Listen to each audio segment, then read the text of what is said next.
Guys, আজকে বানিয়ে ফেললাম সেমাইয়ের লাড্ডু। এতে প্রথমে দিলাম 3 কাপ জল, এর মধ্যে দিয়ে দিচ্ছি 2টো এলাচ। জলটা ভালোভাবে ফুটলে এর মধ্যে দিয়ে দিচ্ছি 3 কাপ সেমাই। সেমাই শুকিয়ে আসা পর্যন্ত নাড়তে থাকবো। এর মধ্যে দিয়ে দিচ্ছি দুধ দেওয়ার পরে এটাকে ভালোভাবে নাড়তে থাকবো। দুধ মিশে গেলে এর মধ্যে দিয়ে দিচ্ছি আগে থেকে ব্লেন্ডার করে রাখা পাকা আম ভালোভাবে মিশিয়ে নিয়ে এর মধ্যে দিয়ে দিচ্ছি পরিমাণ মতো চিনি মিশানো হয়ে গেলে এর মধ্যে দিয়ে দিচ্ছি গুঁড়ো দুধ দেওয়ার পরে মিশিয়ে এটাকে বাদাম ও ঘি দিয়ে নাড়তে থাকবো। এটা শুকানো পর্যন্ত অপেক্ষা করব।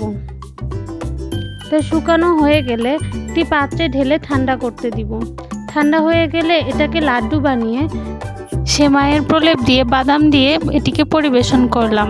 আপনিও বাসায় ঝটপট এটি বানিয়ে ফেলতে পারেন। কেমন লাগলো অবশ্যই কমেন্টে জানাবেন।